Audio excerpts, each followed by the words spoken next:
The following program may contain strong language and mature content. Viewer discretion is advised.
Hello, everybody. Yes. Hello. I'm so excited to be here. Happy Friday, Junior. It is Thursday. What date is it? May 12th, 2022. Welcome to the May episode of Nicole D. Vick Live. I am Nicole D. Vick, and we are going to have a wonderful episode today. I am really excited, and I'm really thankful for Nomsa, the co-host, for really bringing this idea to the show, right? So we are going to talk about Black Girl Magic yesterday, today, and forever. And so far, May has been a beautiful month, right? Mother's Day was May 7th. Happy Mother's Day. Belated Mother's Day to all the mothers there, grandmas, aunties, uncles, godmothers, anyone that has mothered someone. Happy Mother's Day.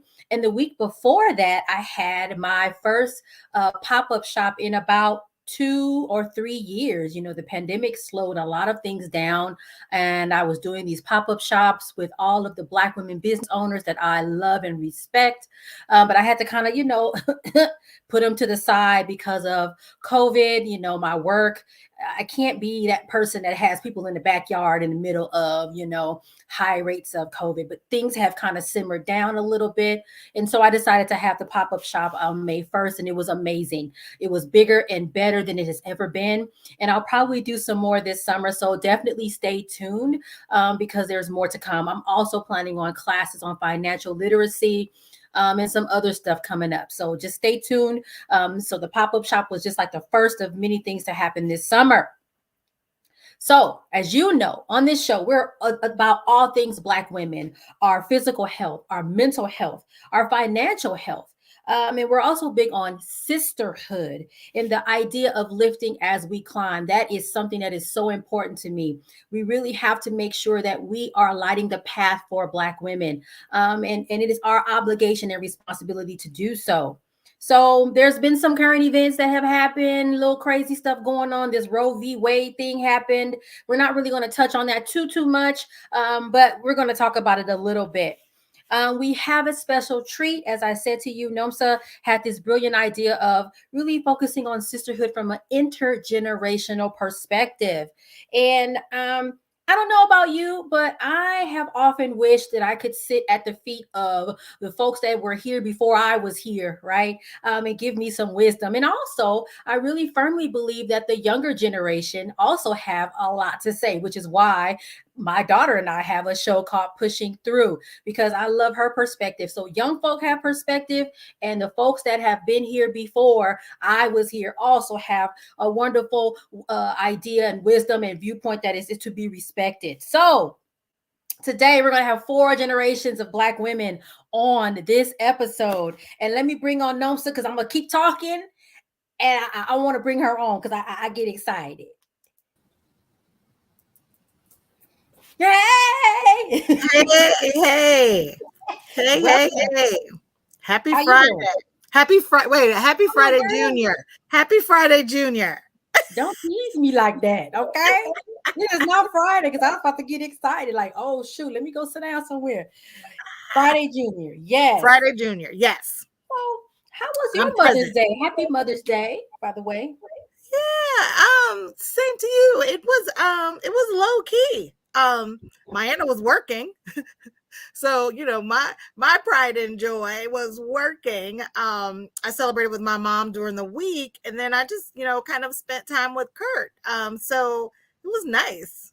Hey, I got a nice dinner. I was like, I want this. So, I'm vegan. So I said, Andrea, I want fried shiitake mushrooms, mac and cheese, and sauteed kale, and a cake. And I got all of that. And I literally did not move. I was in my room on my little chaise lounge that you gave me, and I didn't move I didn't move. I didn't go, I didn't do nothing. The dishes was out in the sink. I don't care. But I Well, enjoyed Kurt, my dinner. Kurt surprised me with a Carmelo Lakers jersey that I have been Okay. wanting all season. So although my Lakers broke my heart this season, that jersey was everything. So I was happy I got my jersey. That's amazing. See, and that's what Mother's Day is about, getting what you want, right? Yeah. And I had mentioned the pop-up shop earlier in my intro, and you Yeah. were there. I saw you there with your Wait a minute. pink And I hair. got one of my purchases on. These are earrings I got from the mahogany box. Now, how did I miss those? I mustn't been paying no attention because those are Well, cute. she only had one pair, so I bought the one pair she had hanging, Well, and a couple others. But yes, so I had a ball. I was broke after I left, but I had a ball. I thought it was great. I was great conversations. It was just great to see folks out. It's nice to be out again. yeah. Now, I ain't gonna sit here and pretend like we out the woods now No, with we this are not out the Rona, woods. but I I mean, think well, I think it's, I mean, this may come up and I know we talk about it. I think we're just at this place where I feel like we need to be, just at this place of, well, how do we live with COVID safely? Right. right. So how do we, because it's here, I feel like, I mean, I'm no medical doctor, scientist or whatever, but I think it's gonna go through its waves like the flu or other things. And I think we just have to make sure folks, that it's safe. Yeah. I mean, that's all we can really do.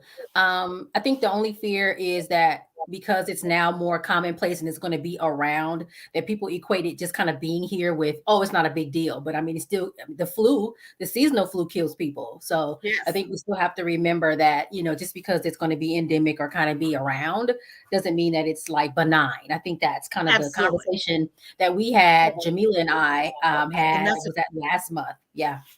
So it's all about the messaging. I completely agree. Absolutely.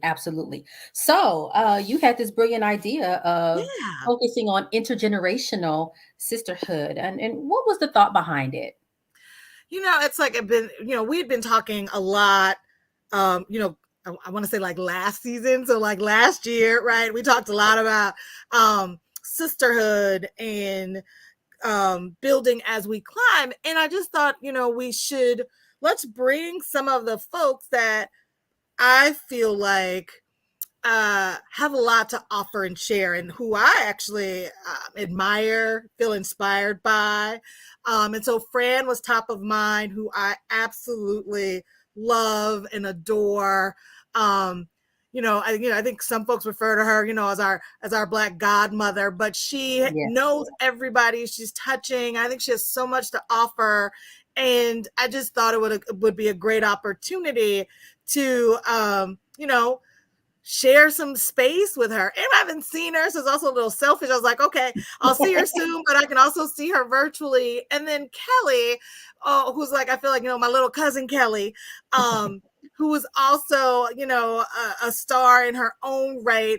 But I also feel like she brings so much, and she's a mover and shaker. And I just thought bringing all of us together I think we all touch on issues that impact women, Black women, our community in different ways, and just like being able to just have some fellowship together. Yeah, I agree. I'm excited. Let's just go on and jump on in and bring both Fran and Kelly on so we just got to do this. All right, come on, Big Brick.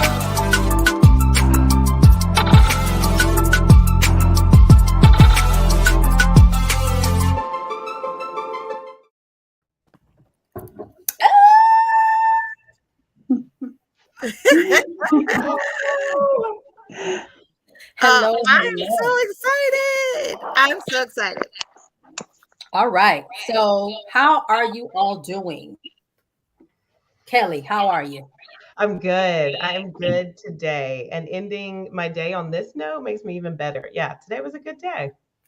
Okay, Ice Cube. Right? And Fran, how are you? Like Kelly, definitely an up day. Very, very spirited. I have just finished a workout with a trainer, which is my Thursday afternoon self-care. Okay. So the okay,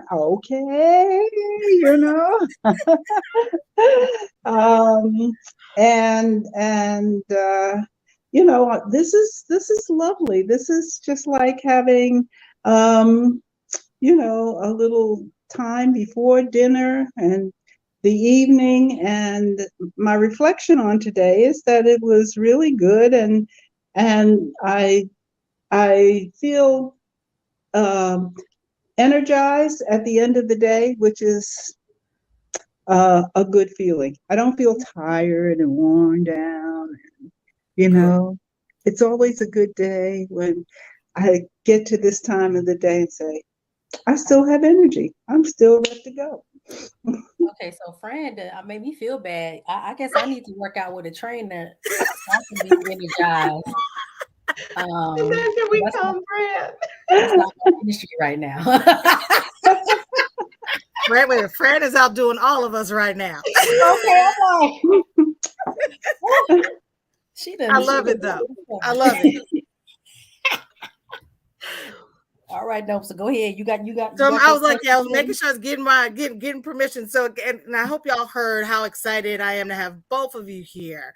And Nicole touched on a little bit, in terms of Roe versus Wade, and just the draft leak that came out. And I've gotten tons of messages and phone calls. And I was just curious. And I wanted to start with Fran, because I know, Fran, you have done lots of work in the field.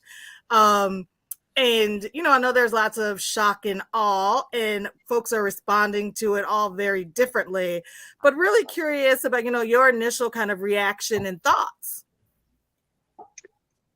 Oh, my reaction was it wasn't shock and disbelief, because I think that, we have sort of been prepared for this moment. And I think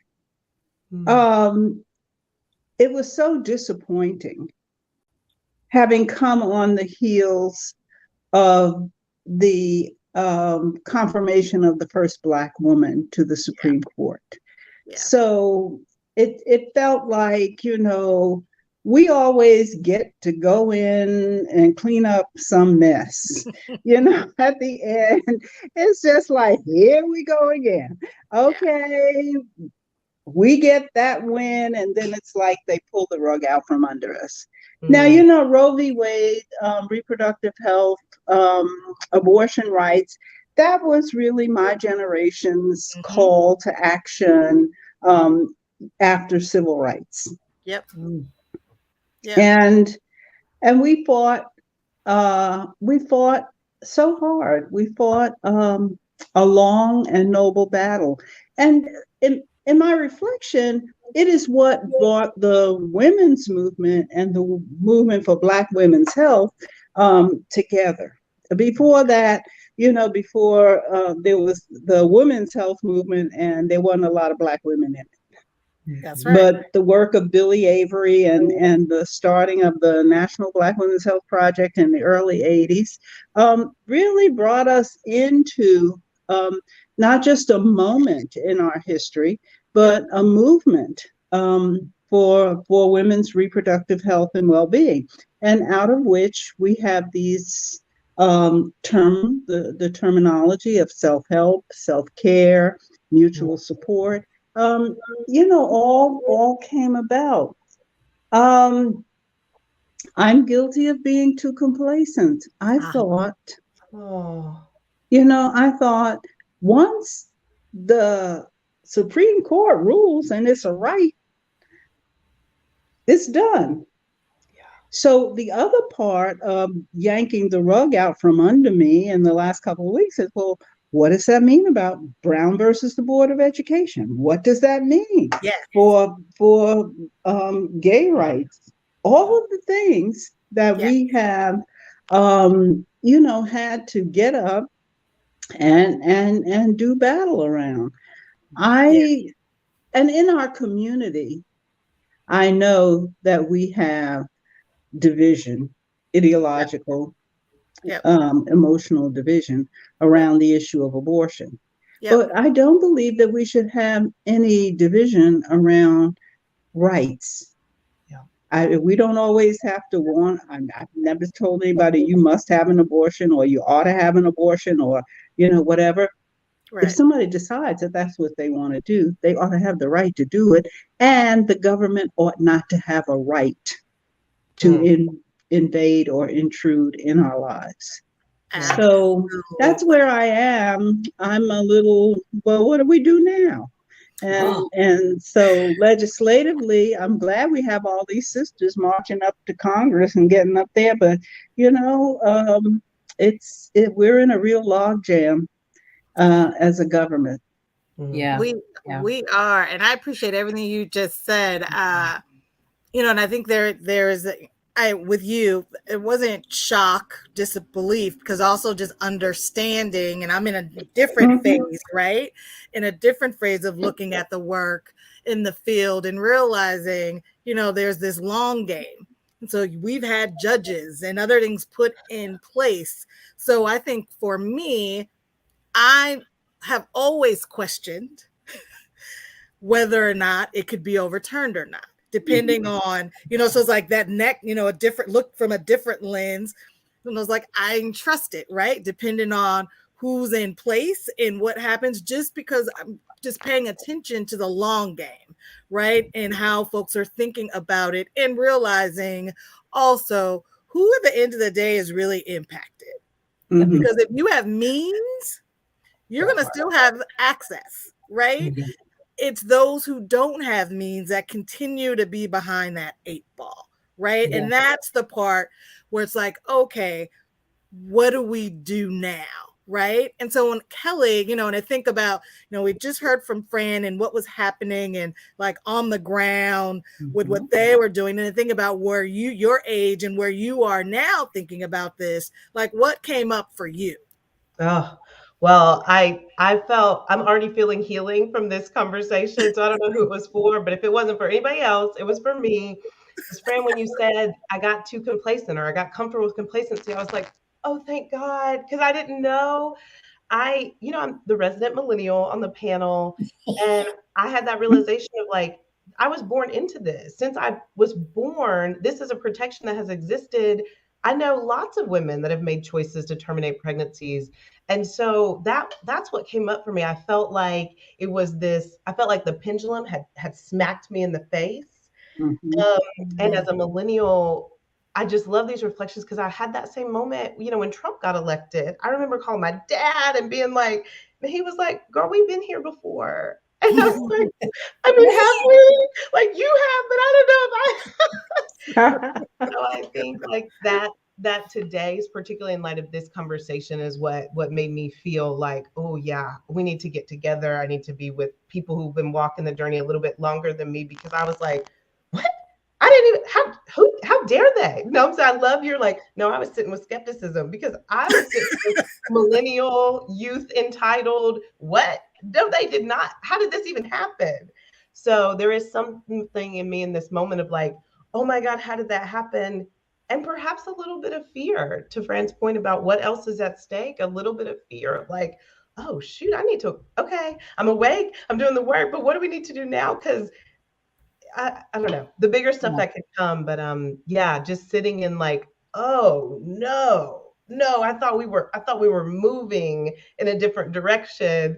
And so now I'm feeling like, okay, we got to stay in the game and be more strategic, and Nomsa anchor into that long game that you talked about. Yeah, I think this whole idea of keeping your foot on people's necks sounds like what we need to be doing, really, because other folks, again, as Nomsa said, have had this long game sort of perspective on things, and I think the complacency is something that's very real. I didn't think something like this could happen either, or even the thought of something like this could happen. So I think the idea of like we got to keep our foot on folks' necks, like this can't go back because too much is at stake.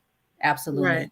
And like Fran said, my mind went to, Board of Education. It went to gay right. It went to, so it's like that, because I'm like, if this happens with this, we so gotta let me say, so I've had an abortion after I was married and had a child. I have a friend who died having an abortion when it was legal, because even though it was legal, it was still not acceptable. It was, the talk about sisterhood. People were gasp, oh my God, oh no, you didn't. You had these barriers, the gatekeepers in our communities, sometimes from the faith community, but sometimes also just from the kind of middle class, middle age, whatever it meant to be of a different. So it is just not easy to sit with this. I'm sorry, my phone rang. And I really am grateful for Fran for sharing and being transparent about that, because I think, again, we tend to think that, I hear this all the time. Well, people use this as a form of birth control, or only certain people do these types of things. And I think it's really important to recognize that a lot of people, and I can raise my hand and say that I know someone that has had one. And I'm sure many of us can say the same. It's like, the decision should be left up to the woman.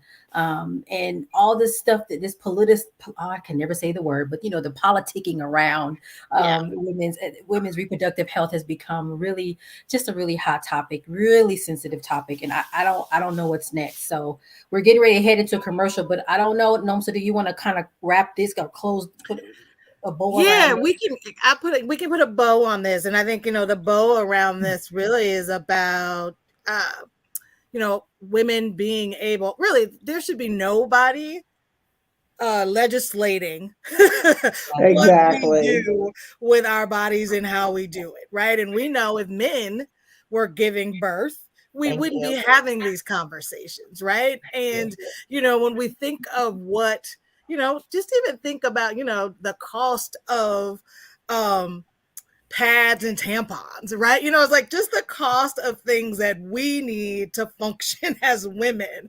and just the taxing that, we should be giving that stuff away free, but just the things that come up for women, again, we just can't sleep on this, right? And we can't step back. And I think Fran also said, and we have to come together, all women, right? Because yes, Black and brown women, Asian women, poor women will suffer and be impacted. But we also can't forget that anybody could actually choose and need to have an abortion. And they should have access when they want it, how they want it, where they want it, right? They shouldn't have to be in Alabama and travel to California to have an abortion. Absolutely. Thank you for that. And so before we go on our commercial break, when we come back from our commercial break, we're gonna talk about this whole idea of lifting as you climb. I want to talk about that. That's something I really feel very strongly about. And I want to hear from Kelly and Fran what that means and how they have contributed to that whole concept. So let's go to break and we will be right back. See you.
Pyro Media Network is a proactive network focused on providing innovative space for content creators and entrepreneurs.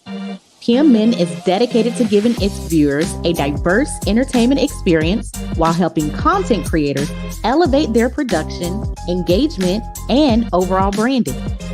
To date, PMN has reached over 1 million viewers and listeners internationally, produced over 72 successful shows with high ratings and fanfare, and has housed over 135 content creators, brands, and businesses through entertainment and consulting services exclusive to Pyro Media.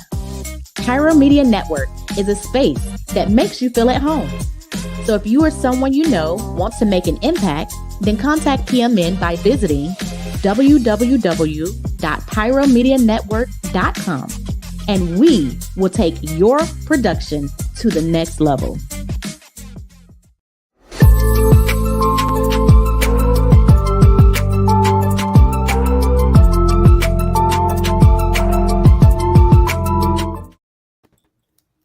And we're back. All right, you guys. Thank you so much for again joining us tonight. I want to talk about lifting as we climb or lifting as you climb. So that's something that's really, really important to me. The pop-up shops I do are an extension of that. The life that I lead is an extension of that. Kelly, when you hear the idea of lifting as you climb, what does that mean to you? Well, I was just going to affirm, yes, the life that you lead is an extension of that. I think, Nicole, the stuff that you put out in the world, and Fran and Nomsa as well, it is so inspiring. And so I think lifting as you climb, one, for me, is about always putting people on. Hey, you want to go on this contract? Hey, you got this opportunity? Hey, what do you want to do? Right? Bringing people in because, we work in systems that say there aren't enough of us, we aren't qualified, we don't have this, we don't have that. And then you're like, well, that can't be true because I know a lot of us. And so always putting people on, always making sure that you're extending opportunities, always taking coffee dates or questions. I am so grateful. I feel like all of you at some point have taken a call, a coffee date, or let me, pick your brain for too long at a meeting when you're tired. So I think all of those things are ways. And then I would say telling your story so that other people see it and know it's possible. I think I watch and observe, Nicole, I was like, oh, Nicole's traveling. Oh, we can own real estate. Oh, we can get our PhDs. Oh, it's like giving people permission and like Fran, just sharing that you've had an abortion. What? I mean, that is a liberating thing to share with people so that other people hear it. So I would say not only just giving direct opportunities, putting people on projects, taking coffee dates, whatever, sharing your but also sharing your story unapologetically to give other people permission, and particularly Black women permission to level up and to believe that we can lead the lives that we want to lead. So I think both, supporting and just being brutally honest and vulnerable about where we're at in life. Yeah, absolutely. And I think telling your story and sharing your story is so important. And I think a lot of us as Black women feel like our story isn't valuable, isn't worthy to be heard or told or shared.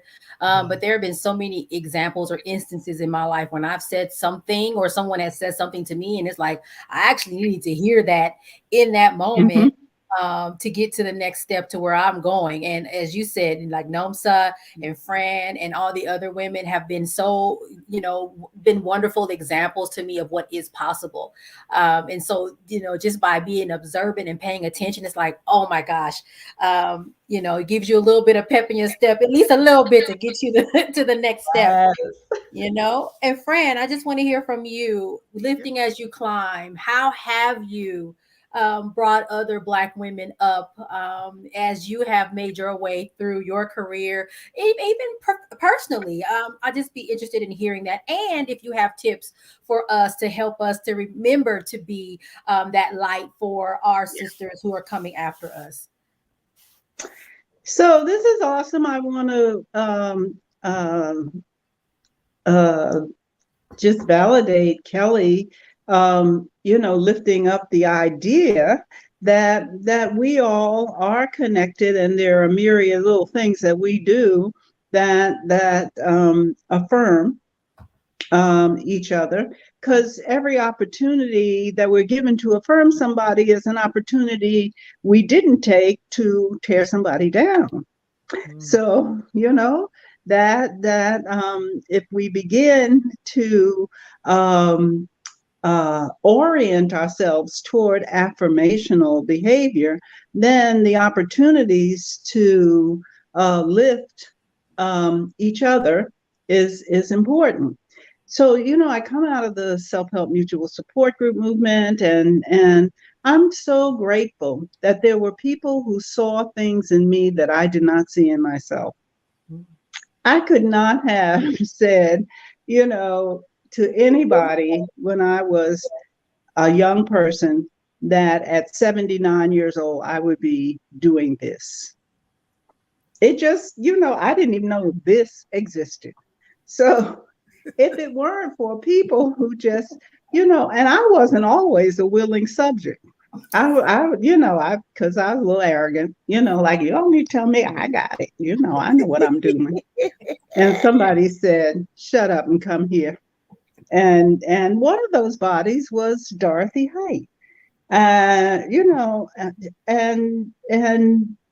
she made sure that I understood what it meant to go to the White House, to counsel a president, to go to Congress, to bring 35,000 people to Washington to unveil a monument to Mary McLeod Bethune.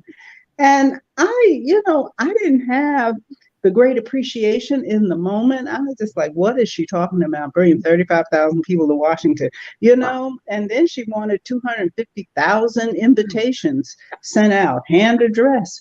But when you look back on it, and the way that the civil rights movement sort of carved out this space that Black women weren't as visible and as vocal or allowed to be.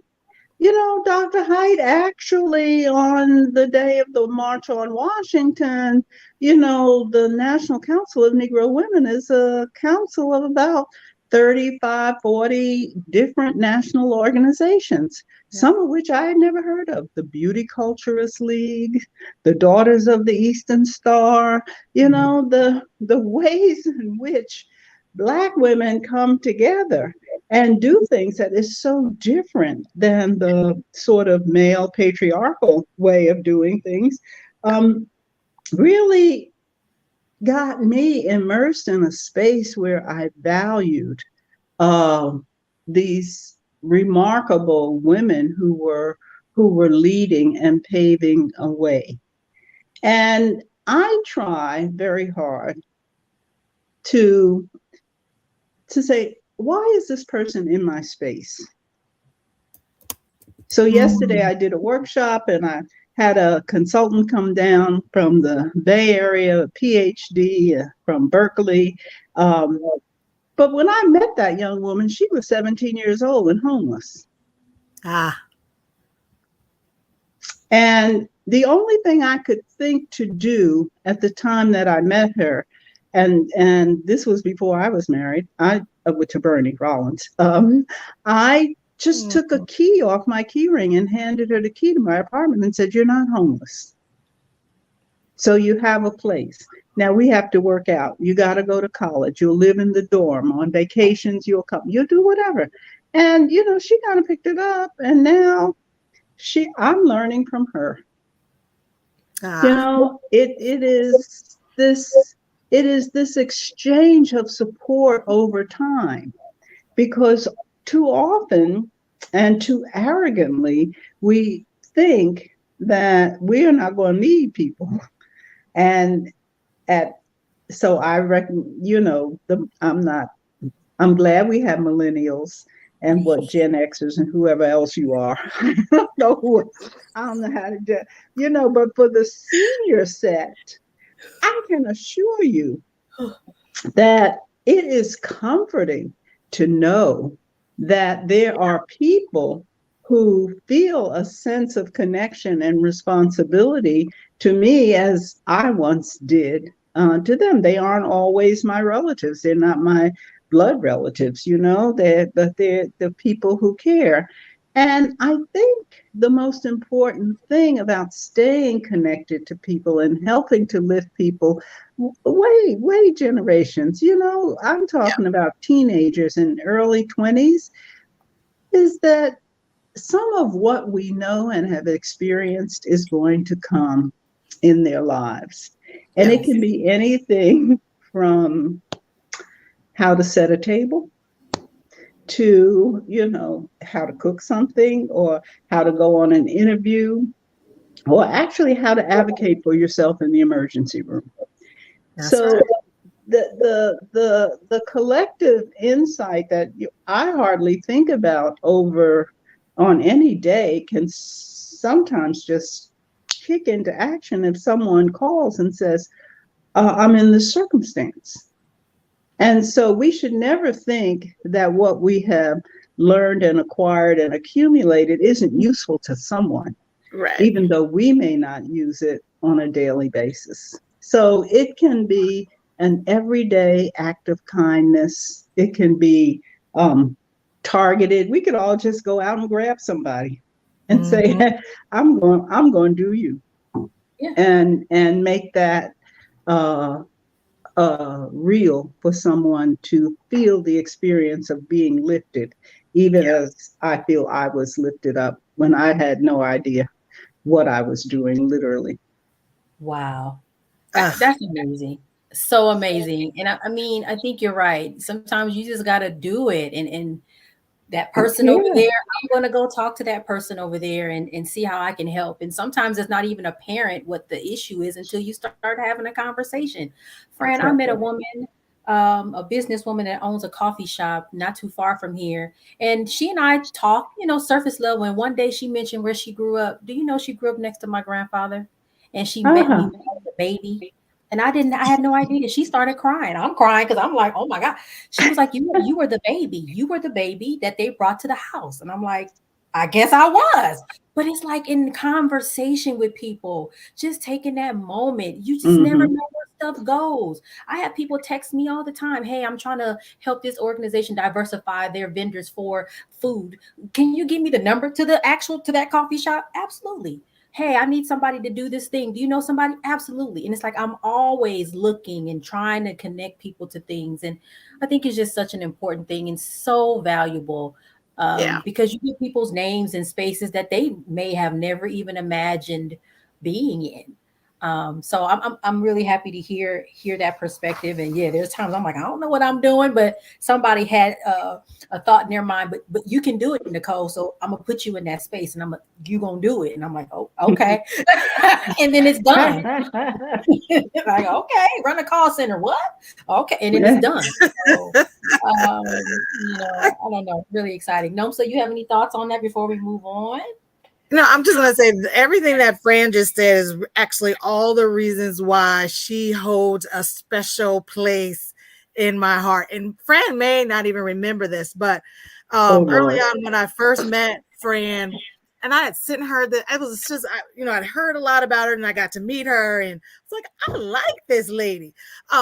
And I sent her a message, and I was like, so Fran, I'm looking for a mentor. Is that something you would be interested in?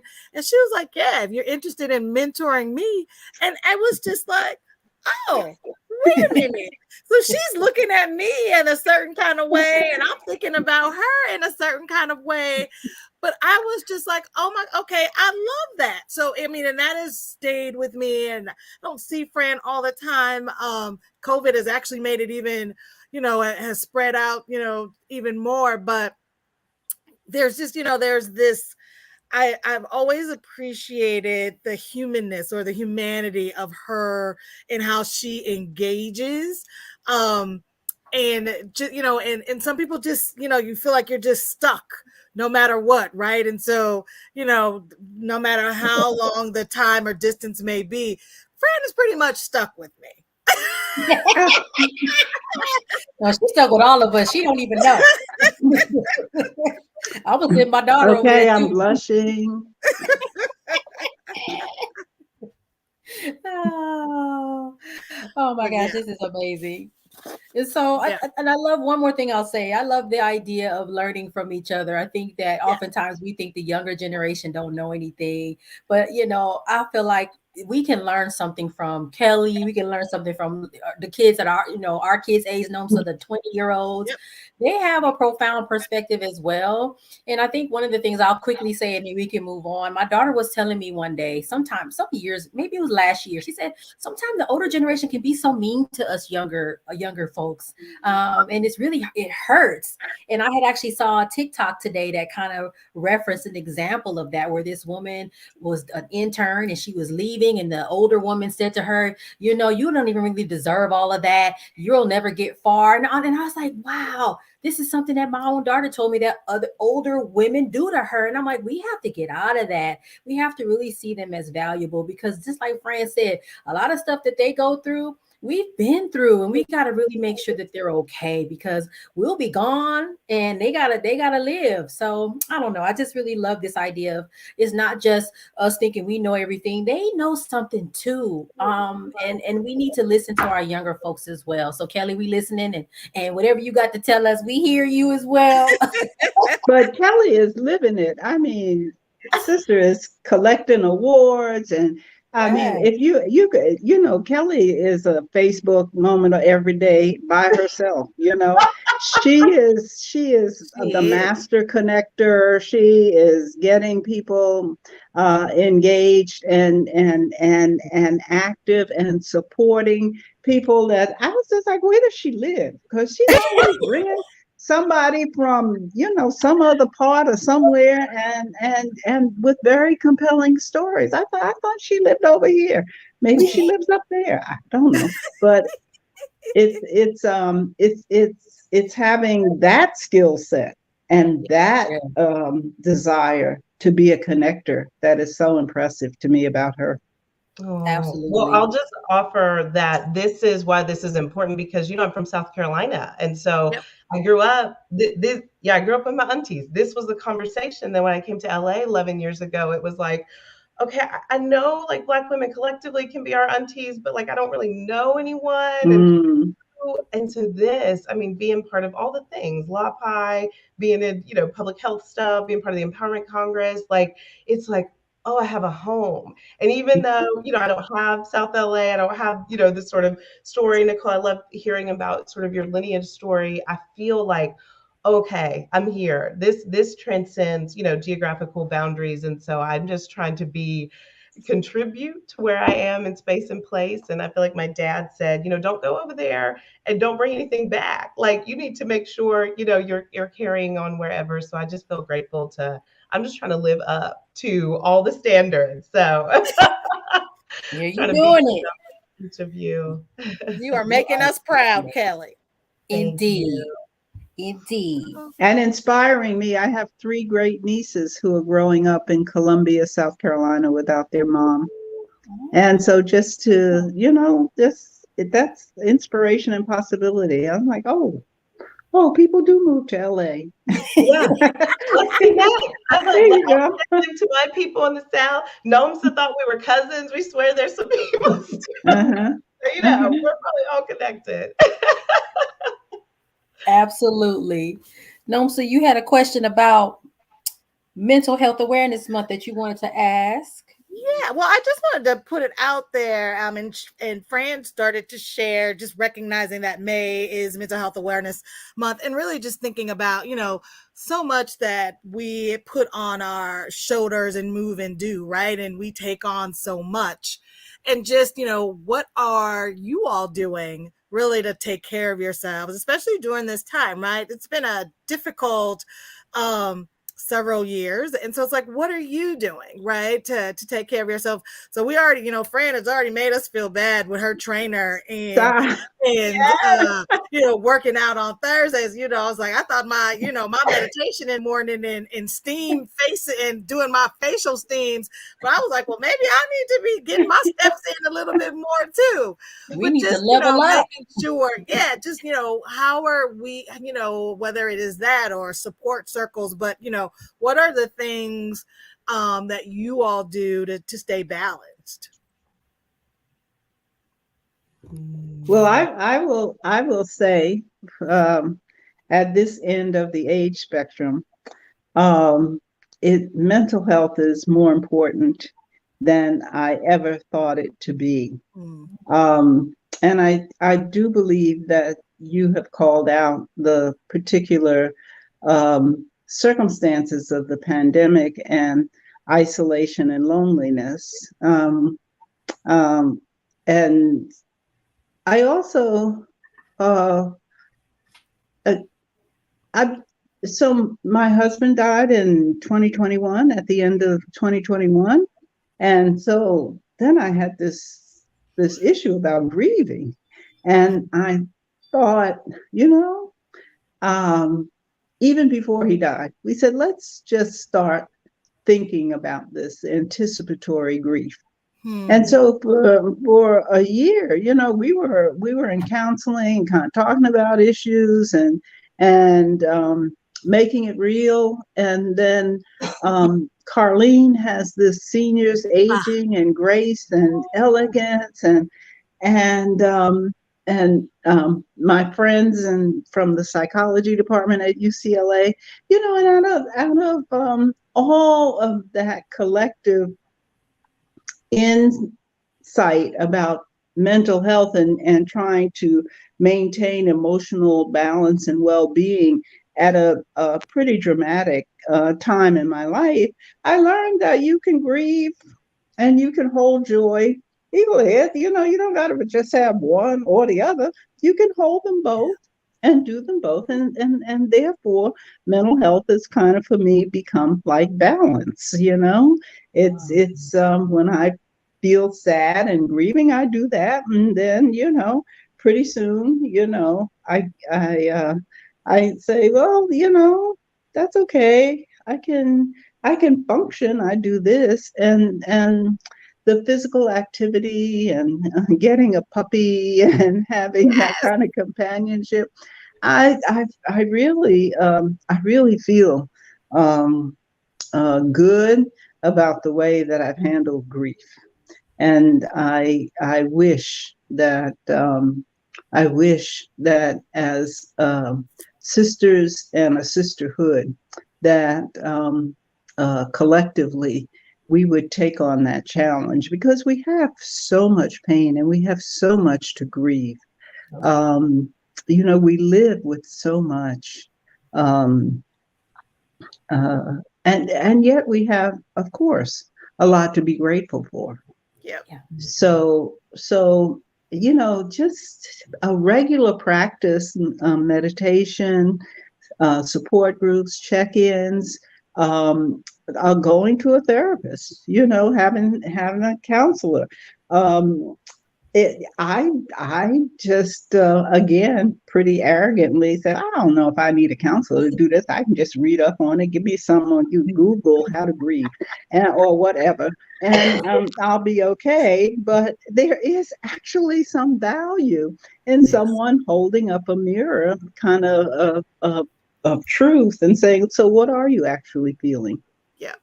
And to get out of your head and thinking intellectually about what's happening, and really get into unlocking and unblocking real feelings.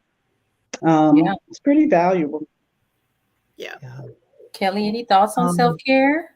Yeah, I love all of that. I'll say, I think one thing I've been trying to do recently is say that I've done enough. Like I've done enough. That's what do you do? I did enough. That was it. I did enough. And now I'm gonna go. I've got a group of girlfriends that have just been in this moment of like living in joy. And I think a lot of you all are doing that as well. And I was like, oh, I'm gonna go. I'm gonna go. I'm gonna get that massage. I'm gonna drink that drink on the rooftop. I'm gonna celebrate and live and be happy. Because thank you, Nicole. Sip that perhaps tea. That's the Perhaps. I was on the East Coast when COVID started, so it was like it's happy hour time over here with these West Coast meetings.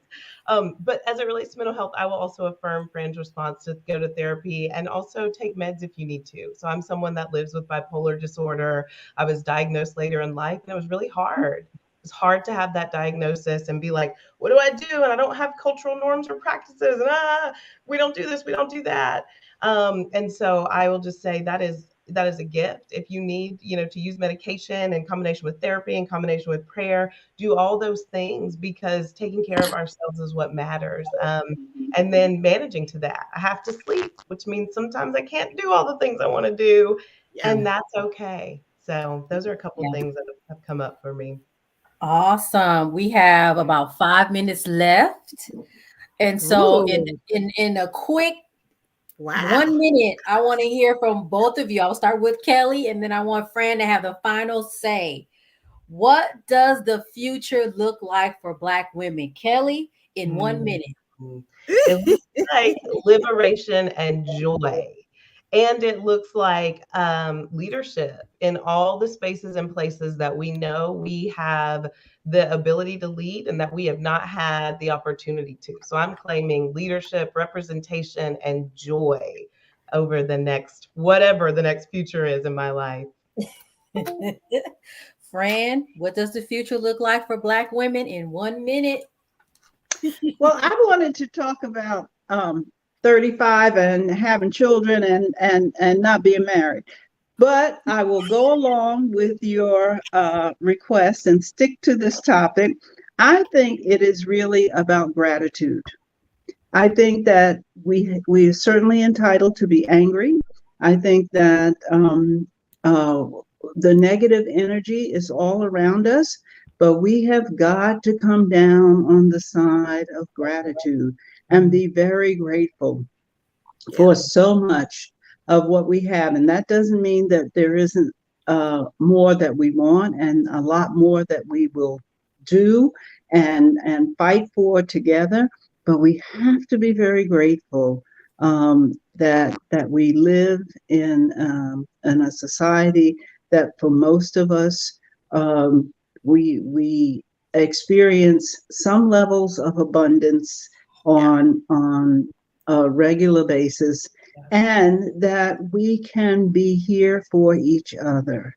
I think that the web of sisterhood is going to grow stronger and more solid as we learn to validate and appreciate each other. Perfect. That's beautiful. Thank you both so much. Nomsa, you want to close us out?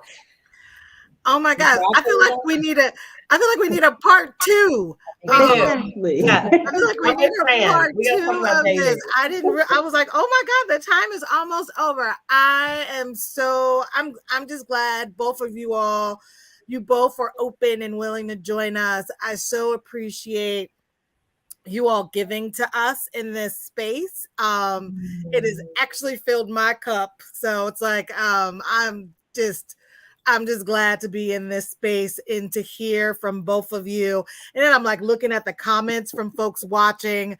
So yeah, I think, Nicole, we're gonna have to figure out a part two to continue this conversation. But I think being and creating these spaces to talk and share are things that I'm glad Nicole has this show. I'm glad she asked me to co-host with her, because it just gives us another space to come together. You know, I'm looking forward to us actually even be able to do some of these conversations in person. But this has just been wonderful. And so again, just with so much appreciation, love, and gratitude to you both. Yeah. Thank you so much, Fran. Thank you, Kelly. Yeah, we're going to have to do a part two. Maybe we will do it in person. We'll figure something out. But thank you all for watching the Nicole D. Vick Live. As always, you can find me on Instagram at Nicole D. Vick. You can visit my website, www.nicoledvick.com. I got two books. One is Pushing Through and one is Push Through. You can pick those up. Amazon, Target.com, BarnesandNoble.com, Walmart.com. Just Google the name and the book will pop right on up. Thank you all so much, and we will see you next month. Bye.